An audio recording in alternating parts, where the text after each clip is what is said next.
Hello friends, मैं हूं सन्मय प्रकाश और आप देख रहे हैं यूट्यूब चैनल सरकारी जॉब न्यूज़।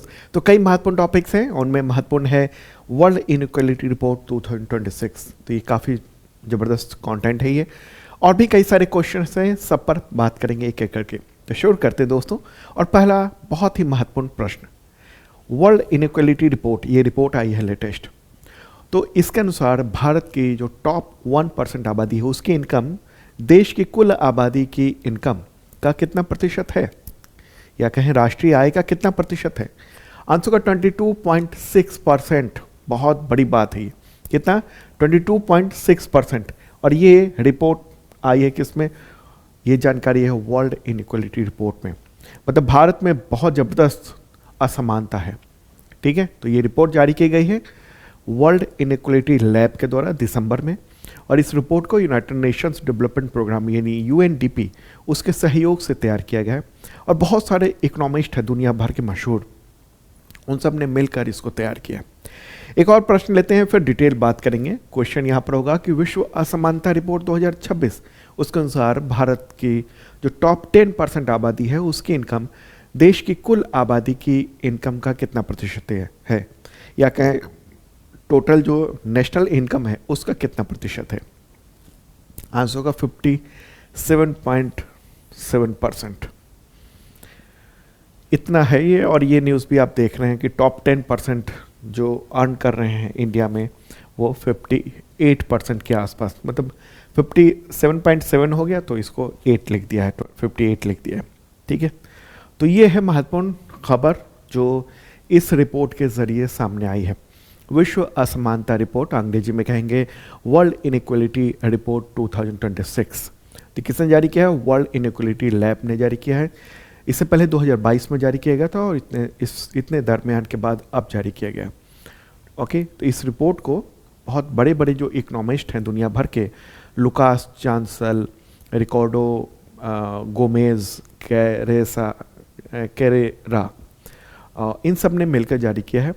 ठीक है, तो ये विश्व असमानता रिपोर्ट जो है ना उसकी ये मतलब तीसरी रिपोर्ट है, तीसरा संस्करण कहिए इसको। पहली रिपोर्ट आई थी 2018 में, फिर 2022 में, और अब 2026 की ये रिपोर्ट सामने आ रही है। और दुनिया भर के 200 से अधिक विद्वानों ने इस पर काम किया। ठीक है, तो इसकी रिपोर्ट को कुछ मैं दिखा देना चाहता हूँ। इसका जो डेटा है वो यहाँ पर आपके सामने है। इसमें दो चीज़ें हैं, एक तो इनकम देख रहे हैं आप, और एक वेल्थ देख रहे हैं, मतलब आय देख रहे हैं और संपत्ति देख रहे हैं।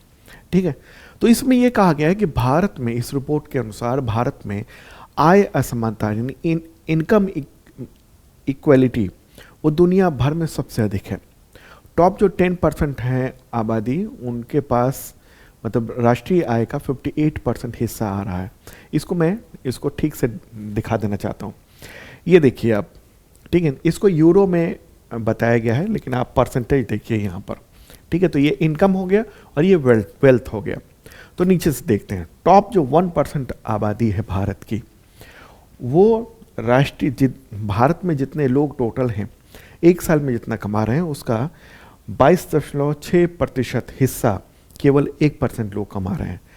10% की बात करेंगे तो 57.7% कमा रहे हैं, 10% आबादी। अगर आपके पास कार है, आपके पास बाइक है, आपके पास अपना घर है, तो आप 10% लोगों में हैं। ठीक है, आप ज़्यादातर लोग जो आप देख रहे हैं वो मात्र 10% लोगों में हैं इस भारत की आबादी के। मिडिल 40%, मतलब इसके बाद का देखेंगे तो वो जो है ना मिडिल, वो 27.3% इनकम कमा रहा है। और जो बॉटम 50% है, बाकी 50% आबादी, वो मात्र देश में जितनी कमाई होती है लोगों की उसका मात्र 15% ही कमा रहे हैं, 50% लोग। मतलब बहुत हालत ख़राब है, ये बताया गया इस रिपोर्ट में। ये तो हो गया इनकम की बात कर रहा हूँ तो मैं। अब संपत्ति की बात करते हैं, यानी वेल्थ की बात करते हैं। तो टॉप 1% लोगों के पास भारत के टोटल लोगों की संपत्ति का 40% हिस्सा है। आप देख रहे हैं असमानता की चरम स्थिति देख रहे हैं आप। टॉप 10% के पास 65.0% है, 65% है टॉप 10% के पास। मैं कह रहा हूँ ना, आपके पास मोबाइल है बढ़िया सा, आप ये वीडियो देख रहे हैं, आपके पास बाइक होगी, तो आप 10% में हैं। मिडिल 40% के पास 28.6% है, और 50% जो बचे हैं सबसे खराब स्थिति में हैं, उनकी इन जो संपत्ति है वो 6.4% है भारत के तमाम लोगों की संपत्ति की तुलना में। 50% के पास मात्र 6.4% संपत्ति है। ये भयानक असमानता जो आप देख रहे हैं, ठीक है, भयानक असमानता। अब आप कहेंगे ये लोग दिखते नहीं है, दिखते नहीं है, शहरों में हैं आप। ये 50% जो है ना बहुत बुरे दौर में रह रहे हैं। तो ये जो है ना बहुत ही भयानक स्थिति है। दुनिया भर की अगर हम चीज़ों को देखेंगे, एक आंकड़ा यहाँ पर मैंने ये भी दिया है दुनिया भर के लोगों का, ठीक है। तो ये आप देख रहे हैं, इसमें इधर इनकम की बात की गई है और इधर वेल्थ की बात की गई है, यानी संपत्ति की बात की गई है। तो इसमें यह है कि जो टॉप 10% है उनकी जो इनकम है दुनिया भर में, मतलब दुनिया में भी कमोबेश यही स्थिति है कि 10% जो आबादी है टॉप, वो उनकी इनकम 53% है। 10% आबादी के पास दुनिया की संपत्ति का 75% हिस्सा है, बहुत बड़ी बात। मिडिल 40% के पास जो इनकम है वो 38% है दुनिया की इनकम का, और वेल्थ यानी संपत्ति है 23%, और बॉटम 50% की हालत तो बहुत ही खराब है। दुनिया में अगर देखेंगे तो 8% है इनकम, दुनिया में जितने लोग कमाते हैं उसका 8% कमाई होती है निचले जो 50% लोग हैं उनके। और संपत्ति की बात करेंगे तो निचले 50% लोगों के पास मात्र 2% संपत्ति है दुनिया भर में जितनी संपत्ति है उसका। ये इनइक्वालिटी जो देख रहे हैं आप, ये बहुत जबरदस्त दुनिया भर में। दुनिया भर के धनी 0.001% के पास लगभग 50% लोगों की संपत्ति से 3 गुना ज्यादा धन है। 56,000 लोग जो है ना दुनिया भर के, कितने 56,000 जो लोग हैं दुनिया भर में, वो निचले 4 अरब लोगों से भी 3 गुना अधिक उनके पास धन है। भयानक स्थिति है ना, देख रहे हैं ना। वही लोग दुनिया को गवर्न करते हैं, ठीक है। दुनिया की जो अमीर 10% आबादी है उसके पास 75% धन है। ये स्थिति। अच्छा, ये सब कैसे धन आया? ये सब कैसे आया? ज्ञान से आया, ठीक है।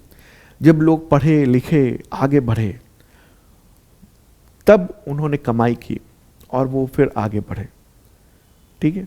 यहां पर पूरी तरह से ज्ञान ही आपको आगे बढ़ा सकता है, पढ़ाई लिखाई ही आगे बढ़ा सकती है, ठीक है। मतलब पढ़ाई लिखाई तो 50% का जो आंकड़ा आपने देखा है जो बुरे दौर में है, उन तक तो पढ़ाई लिखाई जो एजुकेशन है ठीक से पहुंच भी नहीं पा रही।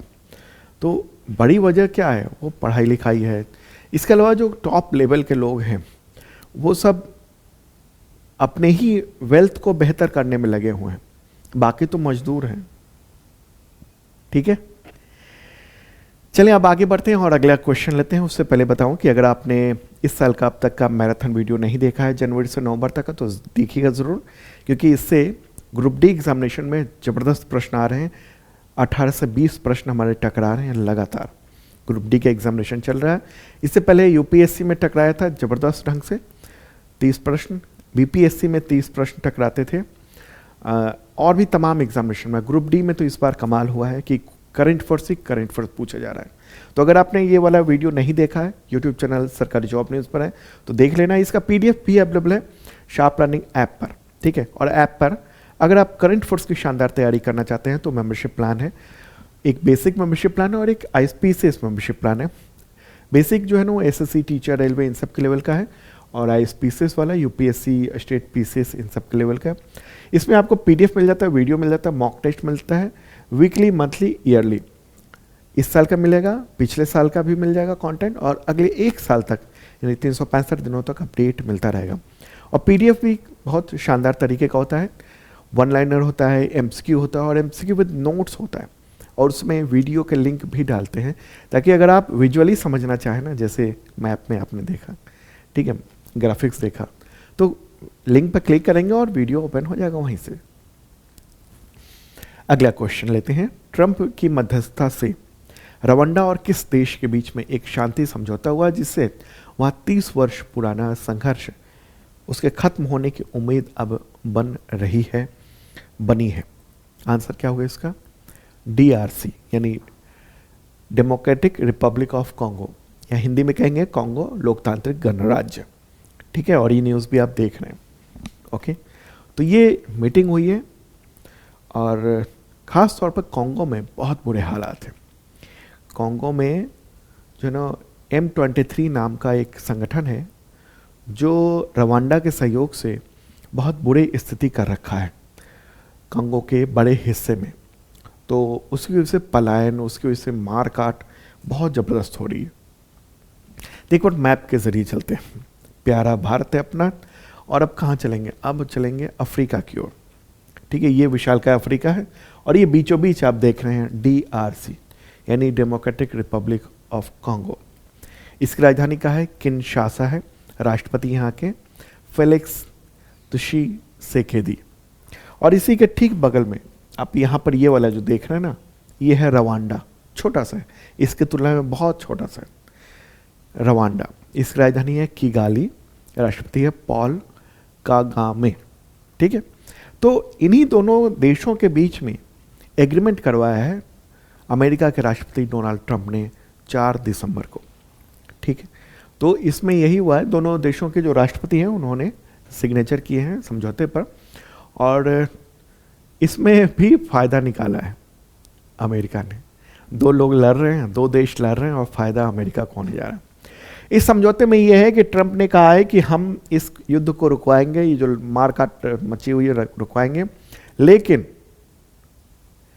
यहाँ जो कॉन्गो के पास जो रेयर अर्थ मिनरल्स है वो अमेरिका ले जाएगा। अमेरिकी कंपनियों के लिए खोलना होगा, उसके कुछ रॉयल्टी मिल जाएंगे, लेकिन बड़ी भारी कीमत चुकानी पड़ेगी कॉन्गो को। हालांकि इस समझौते के बावजूद कॉन्गो की ज़मीन पर हिंसा बहुत ज़बरदस्त है। दरअसल मामला ये है कि जो DRC देख रहे हैं, ये दुनिया का सबसे समृद्ध खनिज संसाधनों वाले देश में से एक है, लेकिन यही संसाधन इस देश में हिंसा, मानवाधिकार हनन और राजनीतिक अस्थिरता की वजह बनी हुई है। तो कॉन्गो में क्या है ना, 100 से अधिक सशस्त्र समूह है, उससे लड़ाई चल रही है।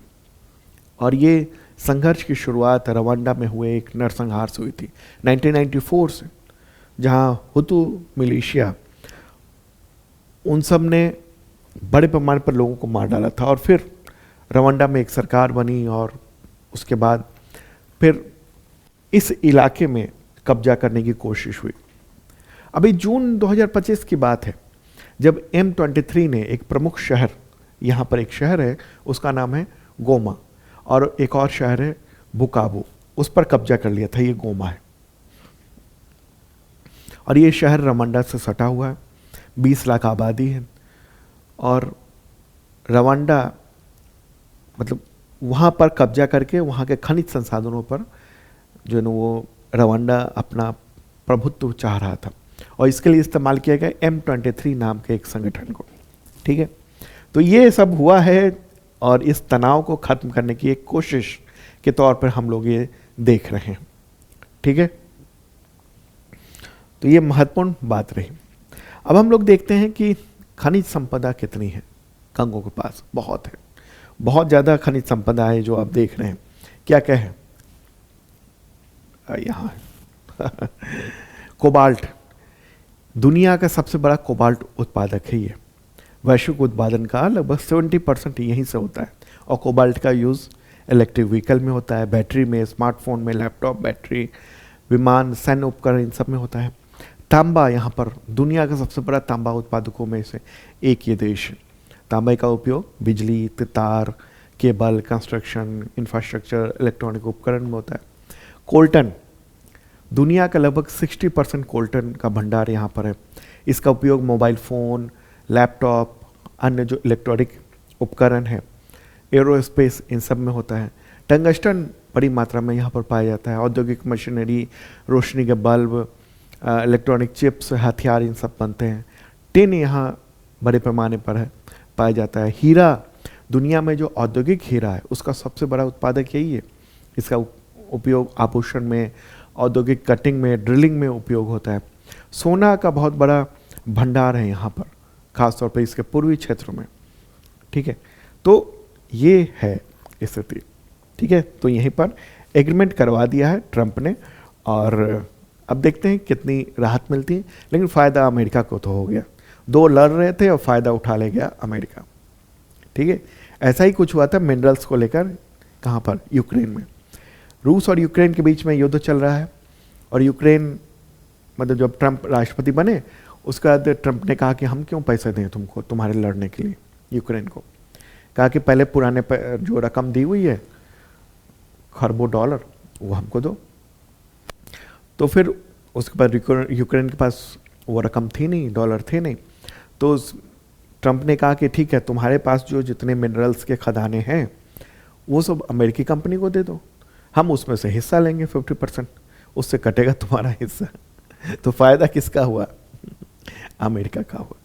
ठीक है, दो की लड़ाई में फ़ायदा तीसरा ले जाता है, और वो तीसरा है इस वक्त देशों के मामले में, दुनिया के मामले में अमेरिका। अगला क्वेश्चन, दुनिया में पहली बार किस देश ने 16 साल से कम उम्र के बच्चों के लिए सोशल मीडिया पर प्रतिबंध लगा दिया है? ऑस्ट्रेलिया आंसर होगा। ऑस्ट्रेलिया ने ये 10 दिसंबर को लागू कर दिया है दुनिया का पहला सबसे कठोर कानून 16 वर्ष से कम उम्र के बच्चों के लिए। जो प्रमुख सोशल मीडिया प्लेटफॉर्म है जैसे टिकटॉक, यूट्यूब, इसके अलावा इंस्टाग्राम, फेसबुक, इन सब पर बैन लगा दिया गया। और ये कदम क्यों उठाएगा वहाँ पर? तो मानसिक स्वास्थ्य संकट, साइबर बुलिंग और अत्यधिक जो स्क्रीन टाइम है उसकी समस्याओं को देखते हुए। ऑस्ट्रेलिया मैप में आप देख रहे हैं, ये है ऑस्ट्रेलिया, एक देश भी है और महादेश भी है, कॉन्टिनेंट भी है। तो ऑस्ट्रेलिया का नया कानून जो है ना वो पारित हो गया है। अब 10 प्रमुख प्लेटफॉर्म को साफ तौर पे कह दिया गया कि 16 वर्ष से कम उम्र के उपयोगकर्ता इसका उपयोग ना कर पाए। ओके, और उस पर बहुत ज़बरदस्त जुर्माना, करीब 49.5 मिलियन ऑस्ट्रेलियाई डॉलर वो जुर्माना है। अमेरिकी डॉलर में कहेंगे तो 33 मिलियन अमेरिकी डॉलर। और ऐसा नहीं है कि केवल कंपनियों पर ये जुर्माना, गार्जियंस पे भी है। अगर माता पिता अपने बच्चों को सोशल मीडिया इस्तेमाल करने देते हैं उन पर भी कार्रवाई हो सकती है, अगर वो अपने बच्चों मतलब अपने अकाउंट पे बच्चों को एक्सेस दे दें तो। ठीक है, तो ये दुनिया भर में अलग तरह का मामला है। वैसे दुनिया भर में ये ट्रेंड चल रहा है। यूरोप, अमेरिका, ऑस्ट्रेलिया ने तो कर दिया है, यूरोप, तो इन सब में भी अब ये स्थिति होने जा रही है कि 16 वर्ष से कम उम्र के बच्चे हैं उन सब के लिए प्रतिबंध लगाया जाए। ठीक है, हालांकि उतना सख्त नहीं है जितना कि ऑस्ट्रेलिया ने किया है। अब आप के पूछ सकते हैं हमसे कि ये जो सख्ती लगा दी गई है, इसको बैन कर दिया गया सोशल मीडिया को बच्चों के लिए, तो कंपनियां कैसे आइडेंटिफाई करेंगी कि जो देख रहा है वो 16 वर्ष से कम उम्र का है? तो फेस रिकॉग्निशन टेक्नोलॉजी का इस्तेमाल करेगी तमाम कंपनियां ऑस्ट्रेलिया में। फेसबुक ओपन किया आपने और फेस डिटेक्ट करेगा और उससे पता चलेगा कि ये कितने उम्र का है। हालांकि इसमें तकनीकी बाधाएं भी हैं कि पता लगाना थोड़ा मुश्किल होगा उम्र को एग्जैक्टली 17 साल है, 18 साल है या 14 साल है, क्या अंतर है उसका पता लगाना थोड़ा मुश्किल होगा। लेकिन ये किया गया फेस रिकॉग्निशन के तौर पर। ठीक है, हालांकि कोई आइडेंटिटी कार्ड की बात नहीं की गई है जिससे ये पता चल सके, लेकिन ये है इम्पॉर्टेंट बात।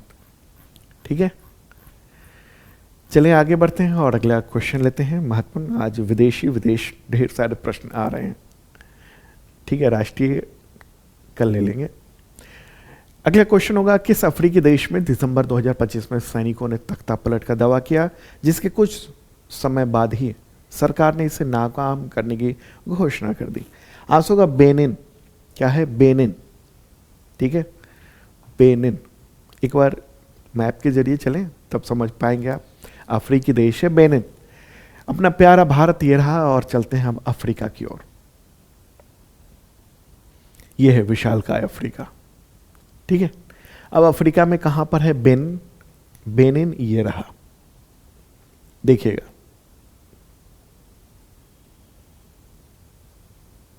ये है बेनिन, छोटा सा देश है। राजधानी इसकी क्या है? पोर्टो नोवा। राष्ट्रपति यहाँ के पैट्रिस टैलन। मुद्रा यहाँ पर चलती है CFA फ्रैंक। आधिकारिक भाषा यहाँ पर बोली जाती है फ्रेंच। और पड़ोसी देशों की बात करेंगे तो ये है टोगो। ठीक है, इधर है बुर्किना फासो में सैन्य शासन है। ये नाइजर, यहाँ सैन्य शासन है। ये नाइजीरिया है। ठीक है, और यहाँ समुद्र है, वो गल्फ ऑफ गुयाना कहेंगे, अटलांटिक महासागर का ये क्षेत्र है। क्लियर होगी बात? तो बेनिन में क्या हुआ, 7 दिसंबर को यहाँ पर सैनिकों का एक समूह अचानक, जो वहाँ का स्टेट टीवी है उसके चैनल पर आया और कहा कि सरकार को भंग कर दिया गया। इस समूह ने कहा कि वो मिलिट्री कमेटी फॉर रीफाउंडेशन उसका हिस्सा है, और इसने कहा कि कमेटी ने दावा किया है, मतलब कमेटी ने कहा है कि देश के राष्ट्रपति और तमाम जो संवैधानिक संस्थान है उसको हटा दिया गया, भंग कर दिया गया, और लेफ्टिनेंट कर्नल पास्कल टिकरी तो उसको चीफ बनाया गया। मतलब देश का जो लीडर है अब यही रहेगा। अब हुआ ये, अब घोषणा हो गई, उसका सरकार बेखौफ, मतलब बहुत उथल पुथल सी स्थिति हो गई सरकार में। क्या करें, राष्ट्रपति भवन में गोलियां चल रही थी। लेकिन कुछ देर बाद ही वहाँ की सरकार ने दावों को नकार दिया। वहाँ के राष्ट्रपति हैं, और तो उन्होंने साफ तौर पे कहा कि विद्रोहियों को कुचल दिया गया है। उन्होंने नेशनल टीवी पर कब्जा किया था, कुछ मिनट के लिए बंद था, लेकिन अब विफल कर दिया गया। तख्ता पलट की कोशिश नाकाम कर दी गई है। और ये मिस्टर जो है ना, जो बॉस बने थे देश के, ये भाग गए हैं, छिपे हुए हैं। ये बताया जा रहा है कि टोगो में कहीं छिपे हुए हैं, ऐसे खबरें ये सामने आई है। तो बेनिन को आप कहेंगे कि राजनीतिक हालत क्या है वहाँ के, क्या ऐसा रहा है क्या? क्योंकि अफ्रीका के यानी इसके आसपास के कई सारे देश जो है ना, वहाँ पर सैन्य शासन है। देखिए, बेनिन को लोकतंत्र का एक आदर्श माना जाता है। हालांकि 1960 में फ्रांस से स्वतंत्रता पाने के बाद मतलब कई बार तख्तापलट की कोशिशों का सामना करना पड़ा है, लेकिन 1972 के बाद से कोई भी सफल नहीं हो पाया। ठीक है, तो राष्ट्रपति हैं अभी पैट्रिस तलोन, 2016 से सत्ता में थे, अप्रैल 2026 में सत्ता छोड़ने वाले थे। ऐसे में तख्तापलट की कोशिश ये हुई है वहाँ पर। ठीक है, और एक मैप दिखा देना चाहता हूँ। बेनिन यहाँ पर है, लेकिन इसके अड़ोस पड़ोस के जो देश हैं वहाँ पर सैन्य शासन बना हुआ है। ठीक है, जैसे गैबोन की अगर बात करेंगे, अगस्त 2023 में गैबोन जो है ना वो यहाँ पर है, इस जगह पर, ये देश। तो अगस्त 2023 में यहाँ पर तख्ता पलट हुआ था। नाइजर की बात करेंगे, ये है नाइजर, यहाँ पर जुलाई 2023 में तख्ता पलट हुआ। बुर्किना फासो जो है ना ये यहाँ पर है, बेनिन के ठीक बगल में है, और वहाँ पर जनवरी 2022 में तख्ता पलट हुआ था। फिर हम देखेंगे गिनी को, गिनी में सितंबर 2021 में तख्ता पलट हुआ। चाड ये यहाँ पर है, यहाँ अप्रैल 2021 में तख्ता पलट हुआ। माली ये वाला देश है, और यहाँ पर अगस्त 2020 में तख्ता पलट हुआ। फिर सूडान इधर वाला जो देख रहे हैं, यहाँ पर अप्रैल 2019 में तख्ता पलट हुआ। अब आप कहेंगे तख्ता पलट की बात मैं क्यों कर रहा हूँ इतना लंबा, क्योंकि इससे एग्जामिनेशन में क्वेश्चन पूछे जाते हैं, और मैप से रिलेटेड जो प्रश्न होते हैं वो ऐसा ही होते हैं। आपको मैप आप कैसे पढ़ेंगे, अलग अलग जो घटनाएं हो रही हैं ना उसी से रिलेटेड मैप पूछा जाता है आपके एग्जामिनेशन में। ठीक है, तो ये सब चीज़ें आपको ध्यान में रखना है, दोबारा भी देख सकते हैं वीडियो। ओके, तो ये बेनिन में तख्ता पलट की कोशिश हुई। चलिए आगे बढ़ते हैं। अच्छा हाँ, अब यहाँ पर आ गए हैं तो बात कर लें भारत के आसपास के देशों की बात भी। यहाँ भी तख्ता पलट की स्थिति हुई ना, कहाँ पर है ऐसी स्थिति। तो देखिए, बांग्लादेश में एक तो हुआ है तख्ता पलट छात्रों के प्रदर्शन की वजह से। हालांकि इसको सैन्य तख्ता पलट नहीं कहेंगे, पिछले साल हुआ था।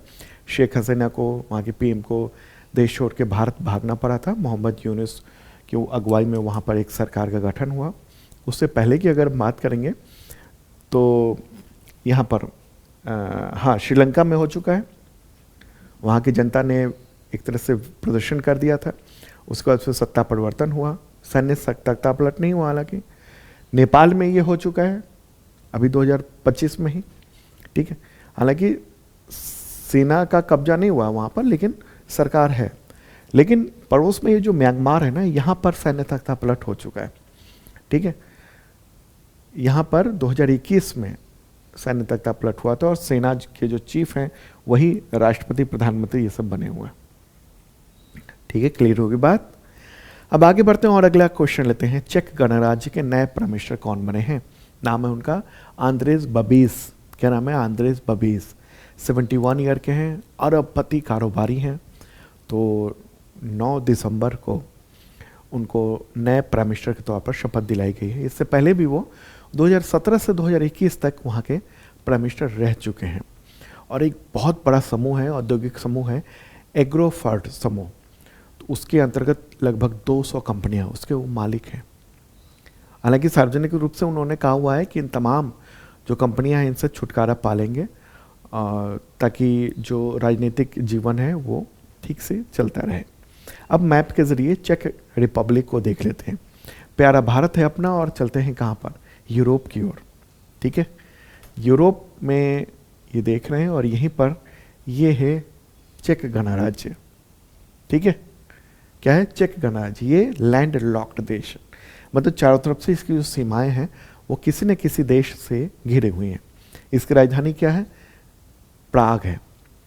राष्ट्रपति कौन बन गए हैं? मतलब राष्ट्रपति तो पहले से है पेट्रो पावेल, और प्राइम मिनिस्टर बने हैं आंद्रेज बबीज। यहाँ पर मुद्रा चलती है चेक कोरोना। क्या है? Check corona. अब कहेंगे तो यूरोप में यूरो होना चाहिए, नहीं नहीं, चेक कोरोना है यहाँ पर।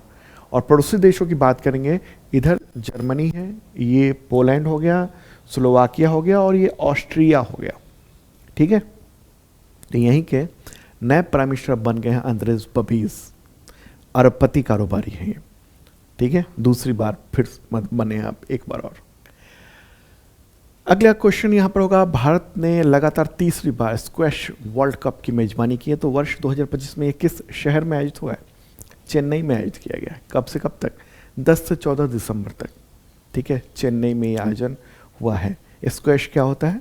सामने दीवार होती है, टेनिस जैसा खेल होता है, और जो मारना होता है वो दीवार पे ही मारना होता है। वहाँ से बॉल लौट के आती है, फिर उसको मारना होता है, ठीक है, बॉल को। आगे बढ़ते हैं और अगला क्वेश्चन लेंगे। सशस्त्र सेना झंडा दिवस कब मनाया जाता है? 7 दिसंबर को मनाया जाता है हर साल। ये जो सैनिक हैं, इसके अलावा पूर्व सैनिक हैं, उन सबको सम्मान देने के लिए। अगला क्वेश्चन लेते हैं। अंतर्राष्ट्रीय नागरिक उड्डयन दिवस कब मनाया जाता है? 7 दिसंबर को मनाया जाता है, ठीक है, 7 दिसंबर। आगे बढ़ते हैं, अगला क्वेश्चन। अंतर्राष्ट्रीय भ्रष्टाचार विरोधी दिवस कब मनाया जाता है? 9 दिसंबर को मनाया जाता है। और इस बार की थीम है भ्रष्टाचार के खिलाफ युवाओं के साथ एकजुट होना, कल की ईमानदारी को आकार देना। यह है इस बार की थीम। संयुक्त राष्ट्र महासभा ने इसको 2003 में घोषित किया था। अगला क्वेश्चन। अंतर्राष्ट्रीय नरसंहार पीड़ित संस्मरण और रोकथाम दिवस कब मनाया जाता है? 9 दिसंबर को मनाया जाता है। संयुक्त राष्ट्र महासभा ने 2015 में इसे दिवस घोषित किया था। नरसंहार क्या होता है? संयुक्त राष्ट्र की जो परिभाषा है उसके अनुसार किसी राष्ट्रीय, जातीय, नस्ल या धार्मिक समूह को पूर्ण या आंशिक रूप से नष्ट करने का इरादा, या ऐसा जो कृत्य है जिसके माध्यम से समूह के सदस्यों की हत्या करना, गंभीर शारीरिक या मानसिक क्षति पहुंचाना, समूह के विनाश के लिए सुनिश्चित काम करना, जन्म को रोकना, बच्चों को जबरन स्थानांतरित करना, तो ये नरसंहार, युद्ध अपराध, ये सब माना जाता है। और हाँ, सवाल यहाँ भी हो सकता है कि अभी हाल ही में कुछ महीने पहले ये नरसंहार यानी जेनोसाइड के लिए यूनाइटेड नेशंस की एजेंसी ने किसे दोषी ठहराया था? आंसर क्या होगा? इजराइल। मामला चल रहा है, मुकदमा आईसीसी में, इंटरनेशनल क्रिमिनल कोर्ट में, और उसी को लेकर ये उसमें वारंट वगैरह जारी हुआ था। इजराइल के प्राइम मिनिस्टर, वहाँ का राष्ट्रपति, पूर्व रक्षा मंत्री, इन सब के खिलाफ। तो दोस्तों, ये था इंपॉर्टेंट करंट अफेयर्स। कल फिर मिलेंगे ताजा तरीन कंटेंट के साथ, और करंट अफेयर्स की तैयारी शार्प लर्निंग ऐप पर कर सकते हैं आप। Okay, bye.